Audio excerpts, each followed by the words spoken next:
우리가 살면서 때라는 것이 중요해요. 전도서 3장 1절에 범사에 기한이 있고 천하 만사가 다 때가 있다.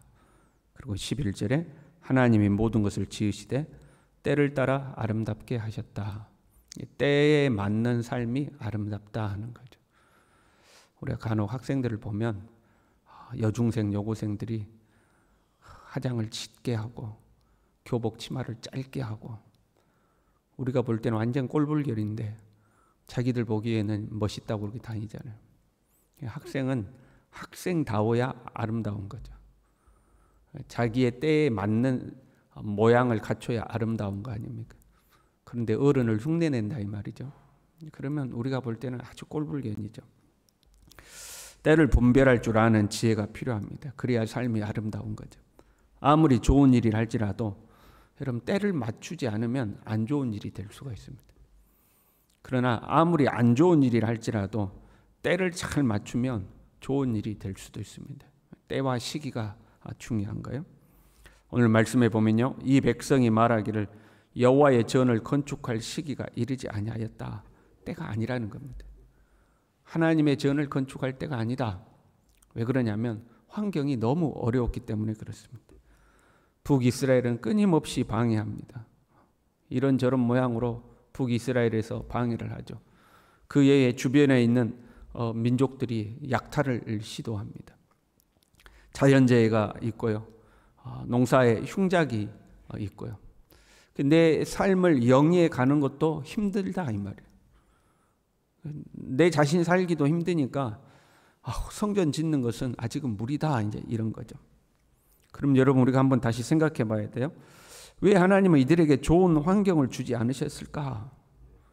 아니, 하나님이 성전을 지을 수 있는 좋은 환경을 주셔서 순적하게 모든 일이 진행되도록 하면 되지 않았겠어요? 그런데 주위를 둘러보니까 환경이 너무 어렵다 이 말이에요. 우리가 역사를 통해서 보면요, 우리가 주님의 일을 한다고 해서 하나님이 항상 좋은 환경을 주시는 게 아닙니다. 하나님의 일이란 환경을 극복해서 하는 겁니다. 모든 것이 갖춰져서 하나님의 일을 하는 게 아니고 하나님이 우리에게 말씀을 주시고 환경에는 어려움이 있지만 그 말씀에 믿음으로 순종하여서 환경을 극복해 가는 거죠.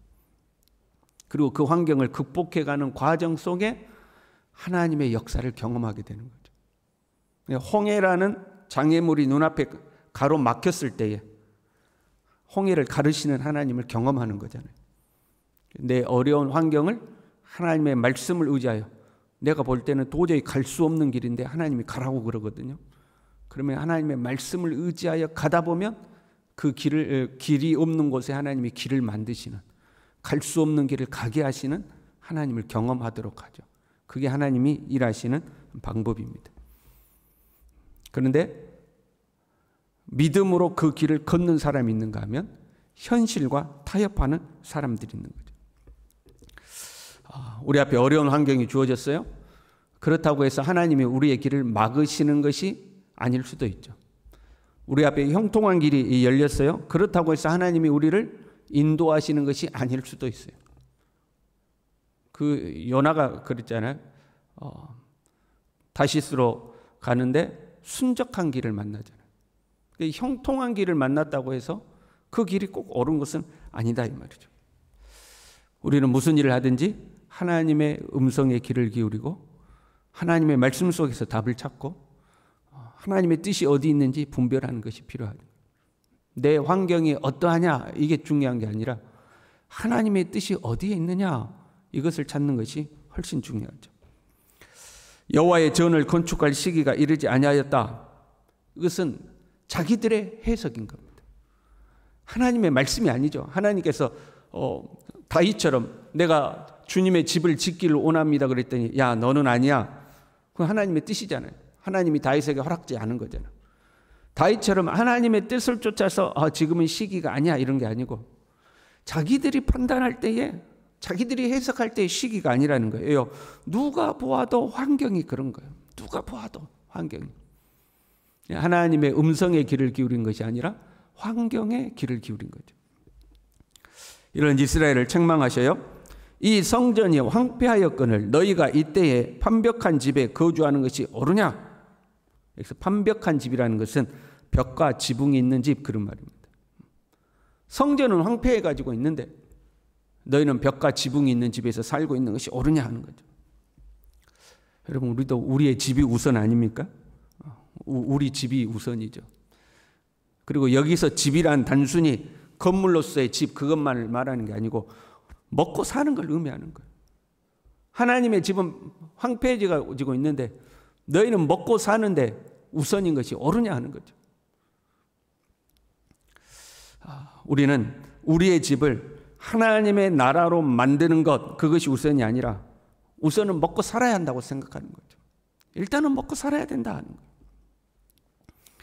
여기서 성전이란요, 단순히 예배당만을 의미하는 게 아니에요. 구약의 성전이 현재 예배당을 의미하는 것은 아니에요. 그러나 여러분, 하나님을 사랑하는 사람은 건물로서의 교회도 사랑합니다. 다윗이 그랬잖아요. 여러분, 다윗이 자기가 지은 성전에 하나님을 담을 수 없다는 것을 모르는 거 아니잖아요. 솔로몬도 아버지의 유지를 받들어서 성전을 짓지만 그 성전에 하나님을 담을 수 없다는 걸 알았어요.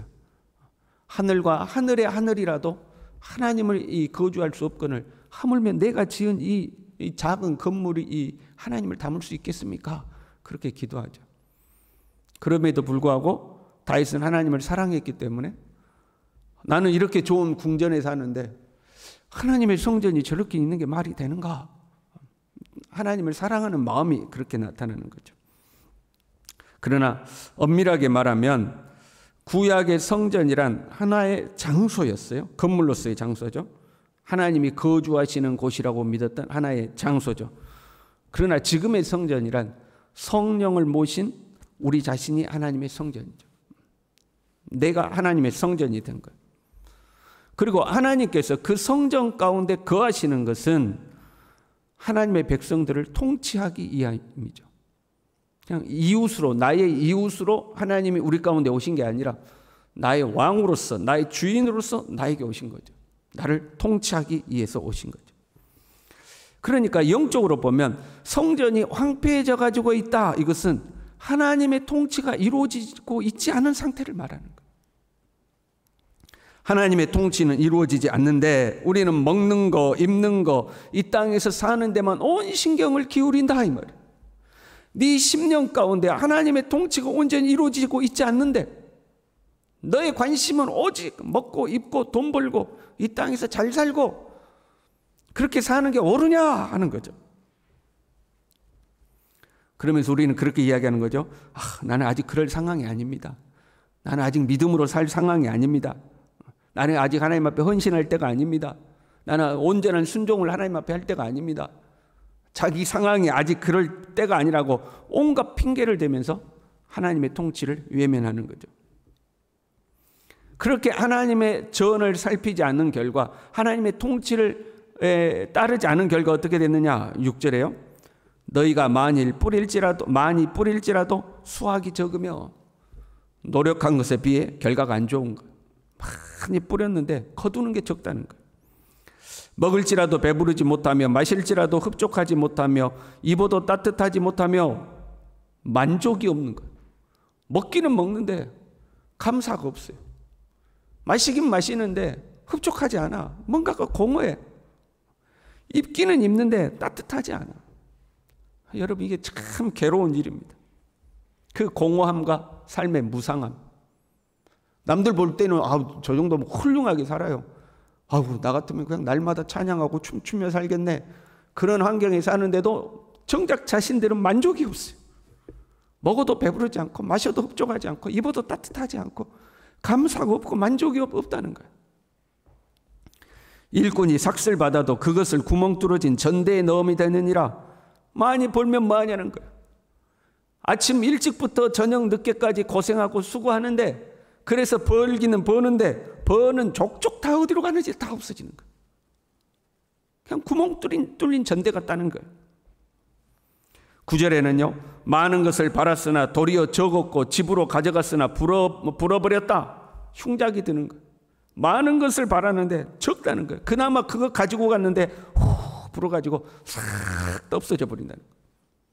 10절에서 11절은요. 하늘은 이슬을 그쳤고 땅은 산물을 그쳤으며 모든 일에 한재를 들게 하였다. 자연재해가 찾아오는 거예요. 내 삶에 이 사고 터지고 저 사고 터지고 그냥 이번에 좀 벌었다 싶으면 또 이거 터지고 저거 터져서 싹 다 없어져 버리는 거예요. 백성들은 이러한 환경 때문에 성전을 미뤄야 한다고 생각한 거예요.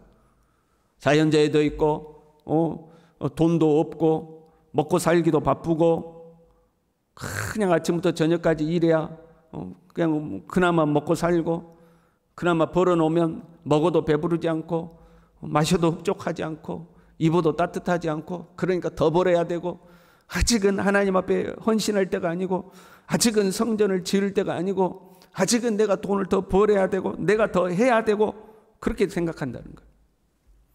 그러나 그 반대라는 거죠. 하나님은 너희가 성전 건축을 미뤘기 때문에 어려움이 찾아왔다는 거예요.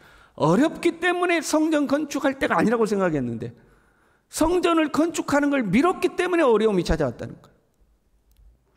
그럼 여러분 한번 생각해 봐요.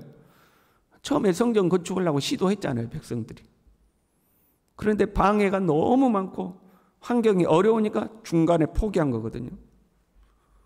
그러니까 현실적으로 실제로 어려워서 포기한 거였어요. 처음엔 시도했어요. 포로 귀환하자마자 그 다음 해부터 성전을 지으려고 한 거예요. 근데 어려우니까 포기한 거거든요. 그런데 하나님은 너희가 포기했기 때문에 어려워졌다고 이야기하는 거예요. 그러니까 당장 눈앞에 부딪히는 그 어려움을 어떻게 해야 돼요? 통과해야 될 현실이었다는 거예요. 그 어려움에 부딪혀서 주저앉을 것이 아니라 너희에게 어려워 보이는 그 환경을 통과했다면 그 어려운 환경도 끝이 났을 거라는 거예요. 근데 그 어려운 환경에 부딪혀서 아직은 때가 아니야. 아직은 내가 좀 더 벌어야 돼. 아직은 내가 부족해.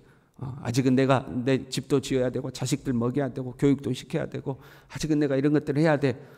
그 환경에 주저앉았기 때문에 계속해서 그 환경인 거죠. 계속해서 그 환경이라는 거예요. 오늘날도 상당히 많은 사람들이 이스라엘 백성들과 같은 방식으로 생각해요.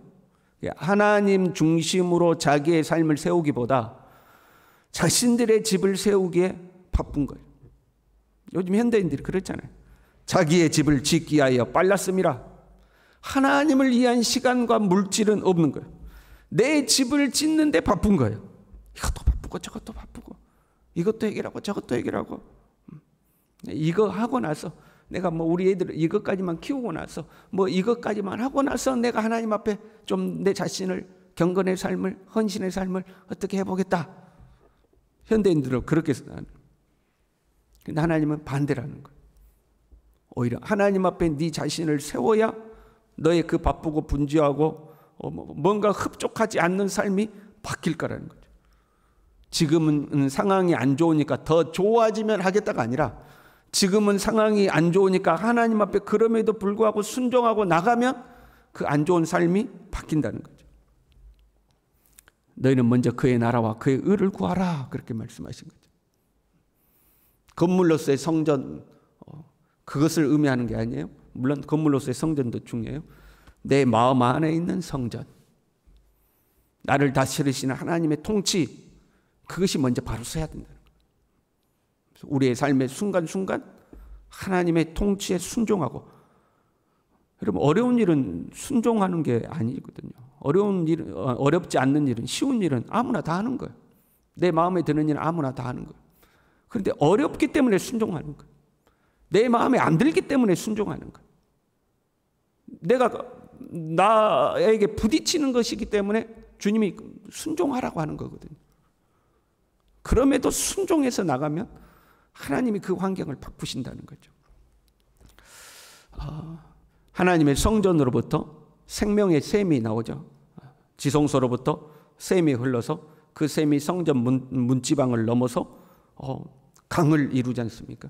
그래서 발목에 차고 무릎에 차고 내가 완전히 잠길 만한 샘을 이루는 거거든요. 내 안에 하나님의 통치가 이루어지는 하나님의 성전이 온전히 서야 거기서부터 생명의 샘이 흐르는 겁니다. 그리고 그 샘이 흘러나가서 우리의 삶의 온 대지를 적시는 거고, 거기에서 꽃도 피고 열매도 맺히고 수확도 생기는 거죠. 저와 여러분이 하나님의 나라를 먼저 세우는 사람들, 하나님의 통치에 먼저 순종하는 하나님의 사람들이 될 수 있기를 바랍니다. 기도하겠습니다. 하나님 아버지, 이런 핑계 저런 핑계로 경건의 삶을 소홀히 하고 하나님의 음성 듣기에 소홀히 하고 하나님의 말씀에 순종하는 것을 주저하고 아직은 때가 아니라고, 조금 더 내가 벌고 나서, 조금 더 내 삶이 안정되고 나서, 조금 더 내가 원하는 것을 성취하고 나서 하나님의 말씀에 순종하리라, 이런 핑계 저런 핑계로 뒤로 미루는 하나님, 우리도 그런 사람 되지 않도록 환경에 귀 기울이기보다 하나님의 음성에 귀를 기울이고 그 하나님의 말씀대로, 하나님의 뜻대로, 하나님의 통치와 다스림에 순종하여 한 걸음 한 걸음 걸어 나아갈 때에 하나님이 예비하신 하늘의 신령한 복과 땅의 기름진 복이 우리의 삶에 넘쳐날 수 있도록 우리 모두를 축복하여 주시옵소서. 예수님의 이름으로 기도 올리옵나이다. 아멘.